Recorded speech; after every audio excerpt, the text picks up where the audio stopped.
Irmãos, graça, paz, misericórdia da parte de Deus. Mais uma vez estamos aqui, né? Nós estamos ainda de quarentena.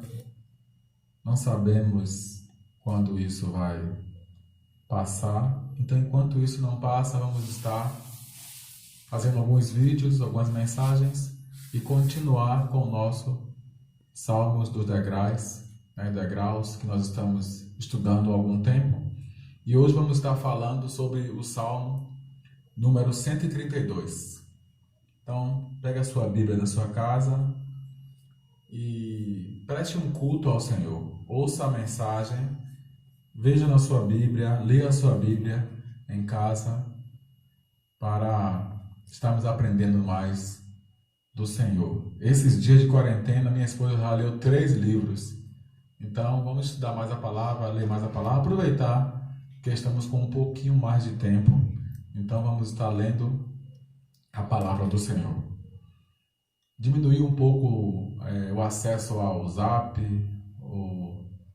aos filmes e tantas coisas que nós temos para entretenimento. Então, vamos ler a palavra e buscar do Senhor resposta para isso. Então, abra sua Bíblia no Salmo 132. Vamos fazer a leitura.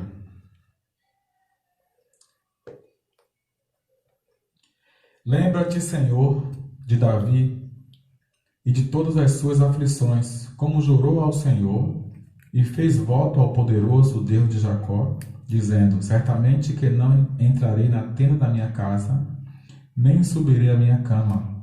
Não darei sono aos meus olhos, nem repouso às minhas pálpebras, enquanto não achar lugar para o Senhor, uma morada para o poderoso Deus de Jacó. Eis que ouvimos falar dele em Efrata, e achamos no campo de Jaar. Entraremos no seu tabernáculo, prostrar-nos-emos ante aos cabelos de teus pés. Levanta-te, Senhor, ao teu repouso, tu e a tua arca, tu e a arca da tua força. Vista-se os teus sacerdotes de justiça, e alegrem-se os teus santos. Por amor de Davi, teu servo, não façais virar o rosto do teu ungido. O Senhor jurou com verdade a Davi, e não se apartará dele. Do fruto do seu ventre porei sobre o seu trono. Se os teus filhos guardarem a minha aliança e o meu testemunho, que eu lhe hei de ensinar, também os seus filhos se assentarão perpetuamente no seu trono.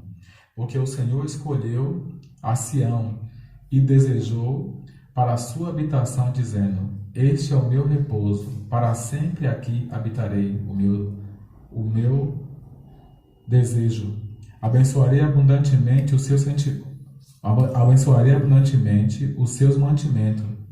Fartarei de pão o seu necessitado. Também vestirei os seus sacerdotes de salvação, e os seus santos saltarão de prazer. Ali farei brotar a força de Davi.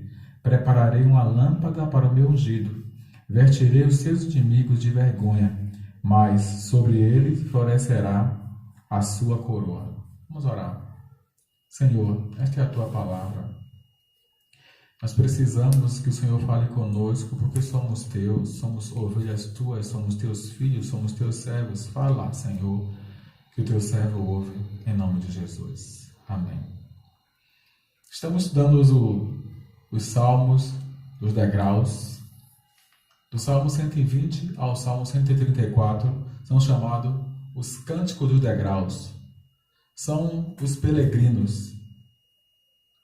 Os irmãos de Jerusalém, os israelitas, eles subiam para Jerusalém para adorar durante 3 festas. E estas festas eram a Páscoa, Pentecoste e Tabernáculo. Eles subiam 3 vezes no ano durante essa festa para estar adorando ao Senhor. Todos os salmos, esses salmos, alguns estudiosos dizem que esse salmo foi catalogado pelo rei Ezequias após a sua enfermidade. Quando ele ficou doente, quando ele ficou enfermo, e após a cura que o Senhor deu a ele, ele catalogou estes salmos, os salmos dos degraus. O Salmo 132, o sentimento desse salmo é alguém que anela por Deus e deseja satisfazer o coração de Deus. O sentimento desse salmo é alguém que deseja Deus, que quer Deus, que deseja satisfazer a vontade de Deus. O Salmo 132 expressa um desejo de satisfação mútua. Tanto o salmista ele quer satisfazer a Deus, quanto a gente observa no Salmo que Deus ele quer satisfazer também o salmista. E quando eu leio esse Salmo, eu lembro de Apocalipse capítulo 22, versículo 17, quando diz assim: o Espírito e a noiva dizem, vem. Quando a vontade do Espírito for a mesma vontade da noiva, então o Senhor vem, habita, Ele tabernacula conosco, Ele está no nosso meio. Eu creio que é o maior nível de espiritualidade, quando a vontade do Espírito é a mesma vontade da noiva. É por isso que esse salmo é um sentimento do salmista de agradar a Deus. Não só de agradar a Deus, mas Deus também tem um sentimento de um desejo e um sentimento também de agradar a este homem que deseja amar mais ao Senhor. O Espírito e a noiva dizem vem. É o maior nível de espiritualidade. Vamos fazer a divisão do Salmo. O Salmo tem 18 versículos. Nós podemos começar do versículo 1 ao versículo 7. Uma afirmação do cuidado ansioso de Davi, que deseja construir uma casa para Deus. Versículo 8 e 9. Uma súplica, uma oração de remoção da arca. Ele foi quando ele trouxe a arca de algum lugar que estava a arca, ele trouxe a arca para Jerusalém. E do 11 ao 18 é uma súplica sobre a aliança divina e a sua promessa. Uma súplica sobre a aliança divina e a sua promessa. O pano de fundo desse salmo está em 2 Samuel, capítulo 6 e o capítulo 7. Quando, no capítulo 6, a gente vê Davi trazendo a arca. A arca, ela estava em Criate Jeraim. Criate Jeraim significa cidade de bosque. Então ela estava lá porque no tempo de Saul ela não foi consultada. Onde é que a gente pode ver isso? Em 1 Crônica, capítulo 13, versículo 3, fala que a arca no tempo de Saul ela não foi consultada. Então a arca ficou em Criate Jearim e ficou escondida, lá é uma terra de bosque ou lugar de mata. Ela ficou lá. Então Davi ele trouxe essa arca, mas ele trouxe de forma irregular, indevida. Ele não consultou o sacerdote, ele não procurou ver qual era a forma que deveria trazer. E lá no capítulo 6 de Crônicas, de 2 Crônica, a gente vê que Uzá, ele foi tocar na arca e ele morreu. E Davi se entristeceu. Então a arca foi para a casa de Obed-edom. Depois ele foi da forma correta e trouxe a arca para Jerusalém. Então o pano de fundo desse salmo é 2 Samuel capítulo 6, quando ele traz a arca, e 2 Samuel capítulo 7, quando ele tem um desejo no coração dele de construir uma casa para o Senhor. Como ele diz no salmo, para o Deus de Jacó. Não sabemos quem escreveu o Salmo 132. Alguns afirmam que foi Davi. Quando ele trouxe a arca, aí ele escreveu esse salmo. Outros dizem que foi Salomão, seu filho, quando ele construiu o templo e quando ele edificou o templo. Ele conhecia o desejo do pai dele e ele fez esse salmo. Outros dizem que não foi nem Davi, nem Salomão, foi qualquer outro salmista que conhecia o desejo de Davi de edificar. O objetivo do salmista, independente de quem seja, é agradar a Deus. Então nós vamos orar e pedir a Deus que fale em nossos corações através desse salmo. Senhor, nós agradecemos por mais um dia, por mais uma vez estarmos na Tua presença. E que o Senhor possa falar aos nossos corações nesse salmo. Que o Senhor possa dizer e mostrar a Tua vontade neste momento, em nome de Jesus. Amém. Como eu falei, a divisão do 1 ao 7. Vamos estar lendo do 1 ao 7. Lembra-te, Senhor, de Davi e de todas as suas aflições, como jurou ao Senhor, e fez voto ao poderoso de Jacó, dizendo: certamente que não entrarei na tenda da minha casa, nem subirei à minha cama, nem darei sono aos meus olhos, nem repouso às minhas pálpebras, enquanto não achar lugar para o Senhor, uma morada para o poderoso Deus de Jacó. Eis que ouvimos falar dela em Efrate, e a achamos no campo de Jaar, ou do bosque de Jaar. Entraremos no seu tabernáculo, prostrar-nos-emos ante ao escabelo dos teus pés. O versículo 1 diz que Davi ele tinha uma inquietação dentro dele. Ele afirma que Davi tinha uma inquietação, que Davi ele tinha uma aflição dentro dele. E a aflição de Davi não era coisas grandes, a aflição de Davi não era coisas elevadas. A aflição de Davi era porque ele achava injusto ele morar em sua casa de cedro, em seu palácio, em um lugar bonito, em um lugar confortável, e a arca do Senhor, a presença do Senhor que a arca tipificava, estava em uma tenda.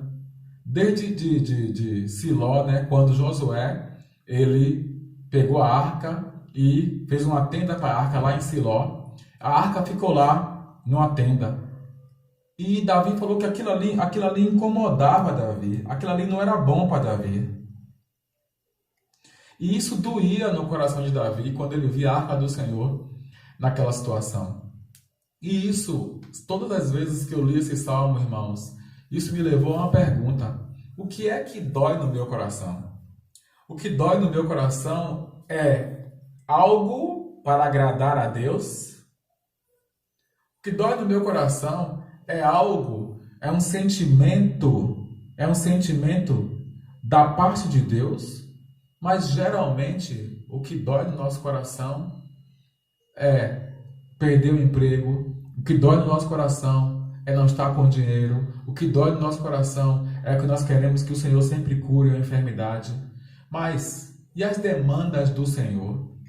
E as coisas do Senhor? Será que isso dói no nosso coração? Será que dói nos nossos corações as almas que estão perecendo? Será que dói nos nossos corações a obra do Senhor? Será que dói no nosso coração a expansão do Evangelho? Será que dói no nosso coração as coisas do reino de Deus?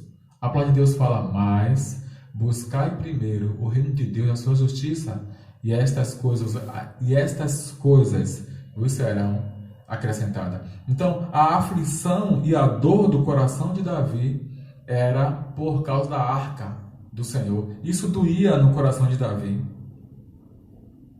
No versículo 2, ele diz o seguinte: como jurou ao Senhor e fez voto ao poderoso Deus de Jacó, dizendo: certamente não entrarei na minha tenda, na minha casa, nem subirei à minha cama, não darei sono aos meus olhos, nem repouso às minhas pálpebras.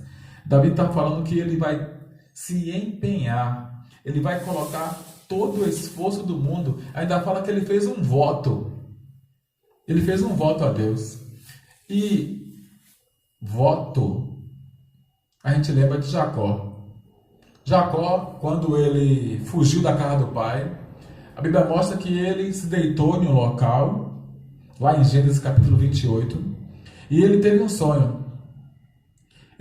Começa no versículo 10, ele teve um sonho, e Deus mostrando que ia abençoar ele, ele viu que ali era a casa de Deus, e aí quando ele acordou do sonho, ele fez um voto, ele falou: olha, se o Senhor me abençoar realmente, se o Senhor fizer tudo que o Senhor falou que vai fazer, eu vou voltar aqui e vou dar dízimo de tudo para o Senhor. Jacó, ele fez uma barganha com Deus. Se o Senhor me der, eu dou para o Senhor. Isso é barganhar com Deus. Davi não. Davi, ele fala no versículo 1 que algo doía o coração dele. E esse algo doía tanto que ele fez um voto. Ele falou: olha, eu não vou descansar. Eu não vou fazer mais nada. Eu vou me dedicar até ter um local, até ter um lugar para o poderoso de Jacó repousar. Eu vou me empenhar com toda a minha força. Isso, irmão, significa amor. O amor. Ele não queria nada em troca de Deus. Ele não queria nada em troca. Eu vou fazer essa casa para o Senhor me dar isso. Isso é amor. Isso é amor. E o amor no seu maior nível. O amor de uma via só. Eu vou dar, mas não quero nada em troca. Eu vou dar porque o Senhor é digno de receber toda adoração e tudo. O versículo 3 e o versículo 5, ele fala do esforço dele. Certamente que não entrarei na tenda da minha casa, nem subirei à minha cama. Não darei sono aos meus olhos, nem repouso às minhas pálpebras, enquanto não achar lugar para o Senhor, uma morada para o poderoso de Jacó. Se nós estudarmos a história de Davi, nós vamos ver que o primeiro evento que Davi fez no seu reinado foi conquistar Jerusalém. Na verdade, essa conquista de Jerusalém, ele não conquistou para ele. Ele conquistou porque Deus, ele imprimiu um sentimento no coração de Davi, mostrando que Deus queria para ele aquele local, Jerusalém. Porque nós sabemos que lá desde Êxodo, quando o Senhor tirou o povo do Egito, Deus falou que tinha um local que ele ia indicar, que era o local exclusivo da adoração. Então, quando o primeiro evento que Davi fez, quando ele assumiu Israel como rei, foi tomar Jerusalém, foi conquistar Jerusalém. E essa conquista de Jerusalém foi esse sentimento: eu não vou descansar, eu não vou dar para até que conseguir um local para o Senhor descansar. Esse foi o primeiro evento que Davi fez. E o segundo evento que Davi fez foi trazer a arca. Então o primeiro evento foi conquistar Jerusalém para o Senhor, e o segundo evento foi trazer a arca da aliança. Por quê? Porque no reinado de Saul, lá em 1 Crônicas 13, versículo 3, fala que a arca do Senhor, ela não foi consultada, que a arca do Senhor, ela não teve o devido valor. Na verdade, a arca do Senhor estava escondida. Saul deixou a arca do Senhor escondida, como fosse Adão. Quando Adão ele sentiu a presença de Deus, ele se escondeu do Senhor. Então a arca do Senhor, ela ficou escondida. Então Davi, ele amava tanto o Senhor. E eu tenho que lembrar do Salmo, irmão, 27, quando fala: uma coisa pedi ao Senhor e a buscarei, que eu possa morar, que eu possa habitar na casa do Senhor todos os dias da minha vida. Esse é o desejo do coração do salmista. Esse tem que ser o desejo do meu e do seu coração. Esse tem que ser de habitar, de estar na casa do Senhor todos os dias da nossa vida. Esse é o desejo. Davi, ele suspirava pela presença de Deus.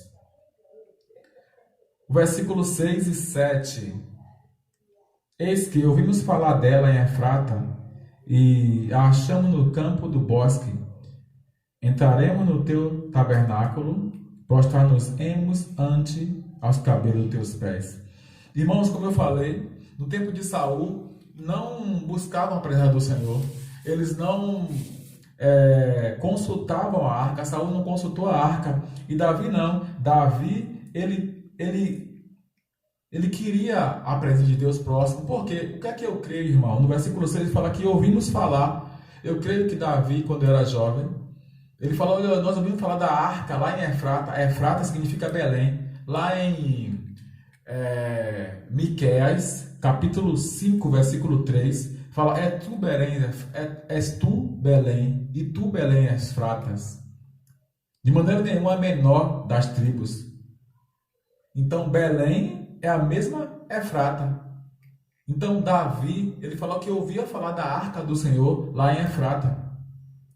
Ele ouvia falar das histórias do Senhor, com certeza ele ouvia falar que a arca ficou lá em Siló, depois a arca ficou lá nesse bosque em Kiriat Jearim. Então a arca ficou lá no mato. Então Davi ouviu falar do livramento, Davi ouviu falar das batalhas, da guerra. Ele fala que ele ouvia falar, e eu tenho certeza que o coração dele vibrava, o coração dele pulsava pela presença. E isso demonstra amor. E no versículo 7 ele fala assim: entraremos, quando ele trouxe a arca para a presença do Senhor, quando ele trouxe a arca para o local onde deveria estar, ele falou: entraremos no seu tabernáculo. Isso aí é uma alma suspirando pela presença de Deus. Salmo 63. Quando Davi estava sendo apedrejado por Simei, quando Absalão ele tomou o reinado de Davi, e Davi estava indo para o deserto, e ele falava assim: a minha alma tem sede de Deus. A minha alma tem sede de Deus, do Deus vivo. Salmo 63. Irmãos, que maravilha. É uma alma sedenta por Deus, uma alma que clama por Deus, uma alma que anela a Deus, uma alma que quer Deus, uma alma que deseja Deus. Como a costa, Davi também fala: como a costa anseia pelas águas, assim a alma anseia pelo Deus, por Deus, pelo Deus vivo.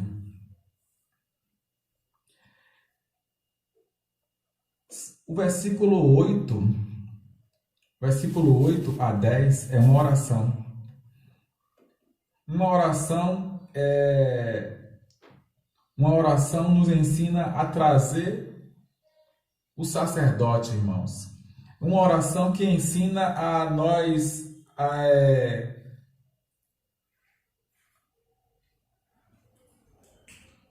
vou ler aqui.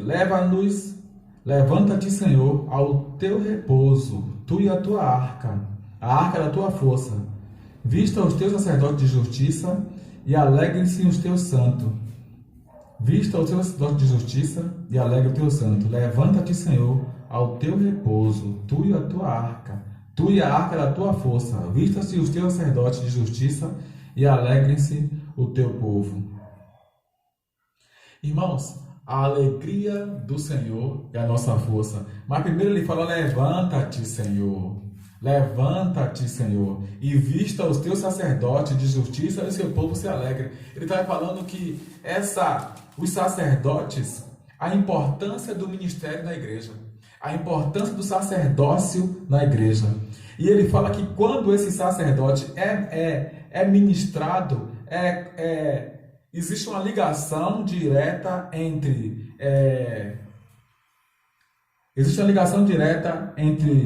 o ministério reto e justo e a alegria. Quando o ministério é reto e quando o ministério é justo, o povo se alegra. Ele fala: levanta, e ele sabe que isso depende do Senhor. Quando o ministro é reto, quando o ministro é justo, o povo se alegra. Por isso que ele fala assim: levanta-te, Senhor, ao teu repouso, tu e a tua arca, vista assim os seus sacerdotes de justiça. Olha aí. E alegrem-se o teu povo. Alegrem-se o teu povo. Então, existe uma ligação direta. Existe uma ligação direta. A santidade está ligada à alegria. A santidade está ligada à alegria. É por isso que vista os sacerdotes de justiça e o seu povo se alegra. É isso que o Senhor está falando. É isso que o salmista está falando. Para que haja uma restauração do ministério sacerdotal naqueles dias, e hoje, no nosso dia também, nós estamos precisando. Irmãos, o versículo 10, ele fala assim: por amor de Davi, teu servo, não faça virar o rosto do teu ungido. Sabe o que é isso? Um desejo de ser usado por Deus. Senhor, eu quero ser usado pelo Senhor. Eu preciso ser usado por Ti. Que o Senhor me usa. Não vira o rosto para mim. Não vira o rosto, mas que o Senhor possa me usar. Então Davi está falando assim: olha, eu desejo ser usado pelo Senhor. Segunda parte, na verdade a última parte, que vem do 11 ao 18. Então, do 11 ao 18, nós vamos ler: o Senhor jurou com verdade a Davi, e não se apartar dele, do fruto do seu ventre porei o seu trono. Se os seus filhos guardarem a minha aliança e o seu testemunho, que eu lhe hei de ensinar, também os seus filhos se sentarão perpetuamente no seu trono. Porque o Senhor escolheu a Sião, desejou para a sua habitação. Este é o meu repouso para sempre. Aqui habitarei, pois o desejei. Abençoarei abundantemente o seu mantimento. Fartarei de pão o seu necessitado. Também visitarei o seu sacerdote de salvação, e os seus santos saltarão de prazer. Ali farei brotar a força de Davi. Prepararei uma lâmpada para o meu ungido. Vestirei os seus inimigos de vergonha, mas sobre ele florescerá a sua coroa. Irmãos, a gente começa com Davi desejando edificar uma casa para Deus. A gente começa com Davi falando que tem aflição no coração para desejar, para edificar uma casa para Deus. Mas no versículo 11, o Senhor fala que ele jurou a Davi que ia edificar uma casa para Davi. Ele não só vai edificar a casa de Davi, mas também ele falou que ele vai confirmar o reino de Davi. Lá em 2 Samuel, capítulo 7, fala isso. Então, ele está falando, a casa de Davi edificada é a casa de Deus. O trono de Davi edificado é o trono de Deus. Por isso, irmãos, que o sentimento desse salmo aqui é como se fosse uma disputa santa. Davi quer agradar a Deus, Deus quer agradar a Davi. Os dois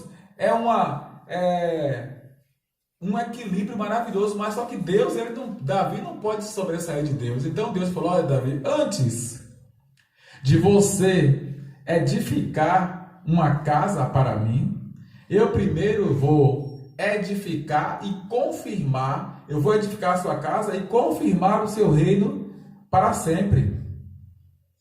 Então, irmãos, é uma demonstração de amor, porque quando o trono de Davi ele é confirmado, o trono de Deus é confirmado. Quando a casa de Davi é edificada, a casa de Deus também é edificada. Então, a casa de Davi se torna a casa de Deus, e a casa de Deus se torna a casa de Davi. Ó, irmãos, que bênção, que maravilha, quando nós temos esse mesmo sentimento de Davi, de se aproximar de Deus, não por alguma coisa ou por algo, mas se aproximar de Deus porque amamos a Ele. Davi amava ao Senhor de forma tremenda, de forma maravilhosa e de forma santa. Davi amava ao Senhor. Davi estava unido a Deus. Sabe qual é o desejo de Deus? O desejo de Deus, o desejo do coração de Deus é encontrar no homem o seu cumprimento. O desejo do coração de Deus é encontrar em mim e em você o cumprimento dos propósitos dele. Mas Deus precisa de um coração ávido pela presença, um coração que deseja a presença, um coração que quer a presença. Então Deus, ele quer que o desejo de Deus é encontrar no homem o cumprimento do seu propósito. Deus quer homens e mulheres, irmãos, que desejem se doar para Ele. E o desejo do homem, sabe qual é o desejo do homem? O desejo do homem tem que ser pela glória de Deus. O desejo do homem tem que ser pela glória de Deus. Cantares 7:10 diz que eu sou do meu amado, né? E eu tenho nele todo o meu prazer.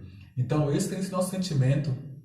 Tem que ser que Deus encontre contentamento e propósito, que os propósitos de Deus se cumpram em nossas vidas.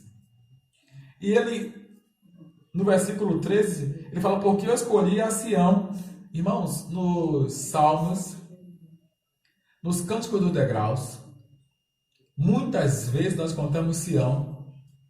E todas as vezes eu explico que Sião, ele é o centro da vontade de Deus. Em toda a Bíblia você vai encontrar sempre uma nova Jerusalém. Jerusalém já foi destruída várias vezes, já foi edificada várias vezes, mas você nunca vai ver na Bíblia Nova Sião. Nunca você vai ver na Bíblia destruição de Sião. Nunca você vai ver na Bíblia alguma coisa em relação a Sião de destruição, mas sempre mostra que Sião é a morada do Altíssimo, porque lá em Sião é onde mora o rei. Lá em Sião é onde sai a vontade do rei. Lá em Sião, Sião é que faz a segurança de Jerusalém, a fortaleza de Sião. Então, o que é Sião? Sião, na tipologia bíblica, é o centro da vontade de Deus. É por isso que o Salmo 48 diz que Sião, ele é a alegria de toda a terra. Por isso que ele fala assim, olha, ele promete a Davi que vai edificar a casa, que vai confirmar o reinado dele, mas ele fala assim, porque eu desejei Sião como minha habitação. Se os teus filhos, a Davi, permanecer na minha presença, se os teus filhos, Davi, cumprir os meus propósitos, então eu vou confirmar o teu reinado e a sua família. Em Sião, lá é o meu repouso, então eu estou descansando lá, irmãos. Uma das características de uma pessoa madura espiritual, sabe o que é? Descanso. Descansar nele. O apóstolo Paulo fala, eu descobri que o meu descanso nele é intocável. Lá em Filipenses 13, eu posso todas as coisas naquele que me fortalece. Meu descanso nele é intocável. Ninguém pode me tocar. No versículo 15 a 18, existem 3 coisas aqui que eu queria falar. Primeiro, abençoarei abundantemente o seu mantimento, fartarei de pão o seu necessitado. Olha o que ele pede. Abençoarei abundantemente os seus mantimentos, fartarei de pão o seu necessitado. Fartura, no Antigo Testamento, era trigo, vinho e azeite. Então, ou trigo, azeite e óleo, né? Trigo, azeite e óleo. Então, quando ele fala que ele abençoará abençoará abundantemente, ele está falando que o resultado disso é pão. E pão aqui está mostrando que ele vai dar todo o mantimento, vai dar toda a abundância material, físico e espiritual. Quem é esse pão aqui? Jesus vai falar, eu sou o pão da vida. Ele está falando assim, eu abençoarei abundantemente o seu mantimento, fartarei de pão. Eu vou mandar aquele, Davi, que vai sentar no seu trono eternamente e não vai faltar nada. Está falando de Cristo aqui. Ele vai fartar de pão. Nós somos necessitados. Nós somos mendigos. Nós precisamos desse pão, né? Nós somos um mendigo que achou um pão e vai levar para outros mendigos. Então, quando ele fala que eu vou fartar de pão, está falando de abundância do trigo, do azeite e do óleo. Trigo, azeite e óleo. O resultado é pão. Então, eu vou fartar de trigo, de azeite e de óleo. O 16, também investirei os seus sacerdotes de salvação e os seus santos saltarão de prazer. Se lembra no versículo 9, quando ele pede para vestir de justiça, Deus fala assim, vou fazer muito mais. Não só vou vestir de justiça, mas eu vou trazer salvação para eles. E não só vou trazer salvação, mas o povo vai saltar de alegria. Ele fala assim, para que o povo, no 9, para que o povo alegre-se dos seus santos. E ele fala no 16 que os seus santos saltarão de prazer, de contentamento, de júbilo. Vou fazer o dobro, Davi. Vou fazer muito mais do que você me pediu. Você me pediu um pouco, vou fazer mais. Deus sempre faz mais. 17. Ali farei brotar a força de Davi. Prepararei uma lâmpada para o meu ungido. Não vai faltar testemunho. Lâmpada é testemunho, irmãos. Não vai faltar testemunho na sua vida, Davi. Não vai faltar testemunho nem força. Ele fala força, aqui é chifre. Força, eu vou dar força, poder no seu reinado. Não vai faltar testemunho para você no seu tempo. E vestirei os seus inimigos de vergonha, mas sobre ele florescerá a coroa. Davi, os teus inimigos não vão prevalecer contra você. Os teus inimigos não vão prevalecer, mas você vai florescer. Irmãos, como nós podemos aplicar esse salmo em nossa vida? Eu poderia falar de várias segmentos, mas eu vou falar só de 3. Vou pontuar 3 coisas aqui que nós podemos estar usando para o nosso dia a dia. Primeira coisa, irmãos, qual é a sua insatisfação? A insatisfação do seu coração é a mesma satisfação de Deus? A satisfação do seu coração é ter mais de Cristo? É fazer a obra do Senhor? É buscar mais dele? A palavra do Senhor fala assim que não é para nós não estarmos ansiosos. A ansiedade na Bíblia é pecado. A única que não é buscar a presença de Deus. Davi, ele tinha uma aflição, talvez até uma ansiedade no coração, porque ele queria agradar a Deus e fazer uma casa para a habitação de Jacó. Outra coisa, irmãos, quantas vezes você tem votado a Deus, mas o seu voto é uma barganha? Você vai falar, nossa, Senhor, se o Senhor fizer isso, eu vou fazer aquilo. Se o Senhor fizer aquilo, eu vou fazer isso. E Davi mostra aqui um exemplo claro. O quê? Ele não voltou por barganha, ele voltou por amor. Eu estou votando, Senhor, não quero nada em troca. Não quero nada em troca. Eu só quero fazer o melhor para o Senhor. Quantas vezes nós achamos que nós somos merecedores da bênção do Senhor porque somos dizimistas? Quantas vezes nós achamos que somos merecedores da bênção do Senhor porque eu não faço coisa errada, eu não faço isso, eu não faço aquilo? Quantas vezes nós somos merecedores? Ou quantas vezes nós tem aquela oração do publicano e do fariseu, nós achamos sempre que nós somos o publicano. Ah, Senhor, eu sou um pobre coitado. Mas geralmente nós somos o fariseu. Geralmente somos o fariseu. Irmãos, o versículo 6 também tem uma lição muito boa. O versículo 6, ele fala de que Saul, ele se esqueceu do Senhor. Ele fala que Saul, ele não consultou o Senhor no seu reinado. Quantas vezes, irmão, nós procuramos casamento sem consultar o Senhor? Quantas vezes nós fazemos qualquer coisa na vida sem consultar o Senhor? Isaías 52 fala o seguinte: se o Senhor não for a vanguarda, o Senhor não vai ser a retaguarda. O Senhor ele não vai sair por aí consertando os seus erros. O Senhor não vai fazer isso. O Senhor fala em um versículo também em Isaías o seguinte, que quem é o servo do Senhor, que confia no Senhor, de tal forma que ele caminha no escuro, mas continua confiando no Senhor. Não foi o caso de Saul. Saul, ele se tornou idólatra. Saul se tornou religioso. Saul confiava em Samuel, mas não consultava a arca do Senhor. Irmãos, às vezes nós estamos idolatrando líderes, pastores e qualquer outra coisa. Você precisa consultar ao Senhor. E aí o Senhor vai se alegrar. E aí o Senhor vai confirmar a sua vida. Então, irmãos, vamos colocar todas as coisas diante do Senhor. Vamos confirmar a nossa vida diante do Senhor. A palavra de Deus fala que buscai primeiro o reino de Deus, a sua justiça. E estas coisas. Que coisas? O que está lá em Mateus 33, 6,33, quando ele fala assim, o comer, o beber e o vestir. Não é demais coisas, não, é estas coisas. Que Deus, irmãos, ele possa falar profundamente em nossos corações. Que o nosso pedido possa ser, Senhor, me dá esse sentimento do Salmo 132, que Davi queria, era agradar ao Senhor. Então que Deus ele aplique essa palavra em nosso coração. Vamos orar. Senhor, nós te agradecemos por mais um dia, Senhor, que o Senhor falou nos nossos corações.